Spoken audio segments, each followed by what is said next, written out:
Rappel théorique. Un socket est un point d'extrémité de communication entre deux machines sur un réseau.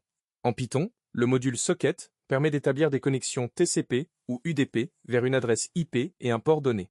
Lorsqu'on tente une connexion TCP vers un port cible, trois résultats sont possibles. La connexion est acceptée, port ouvert, elle est refusée, port fermé, ou elle expire sans réponse, port filtré par un pare-feu. La méthode clé est 'socket.connect-xip port qui retourne 0 si la connexion réussit, ou un code d'erreur non nul sinon. Ce qui en fait l'outil idéal pour un scanner de port en Python. Erreur fréquente, oublier de fermer le socket après chaque tentative. Ce qui consomme des ressources, ne pas définir de timeout, ce qui bloque le script indéfiniment sur un port filtré, ou confondre connect lève une exception.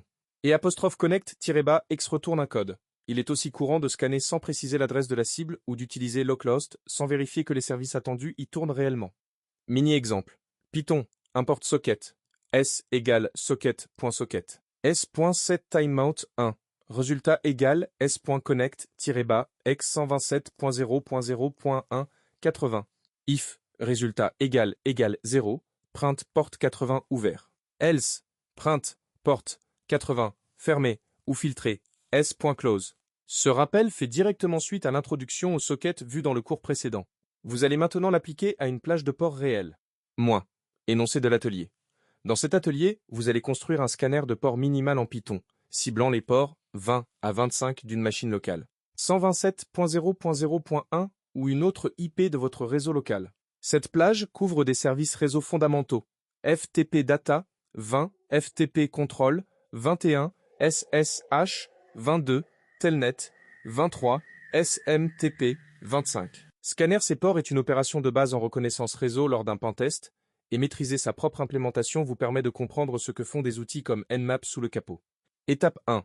Mise en place de l'environnement. Assurez-vous de disposer d'un environnement Python 3.x fonctionnel. Choisissez votre cible, 127.0.0.1, votre propre machine, et la cible par défaut est la plus sûre.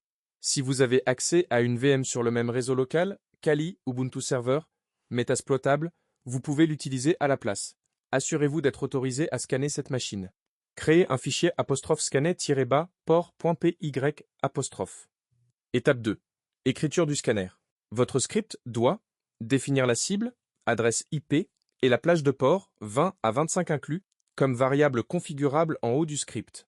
Parcourir chaque port de la plage avec une boucle. Pour chaque port, créer un socket TCP, définir un timeout raisonnable, entre 0.5 et 2 secondes, tenter la connexion, afficher si le port est ouvert ou fermé, puis fermer proprement le socket. Afficher un résumé à la fin. Nombre de ports ouverts. Liste des ports ouverts trouvés. Ne vous contentez pas du minimum. Structurez votre code proprement. Une fonction 'scanner-bas port IP, port, qui retourne un booléen est une bonne pratique. Étape 3. Test et interprétation des résultats. Exécutez votre script. Observez les ports détectés comme ouverts sur votre machine.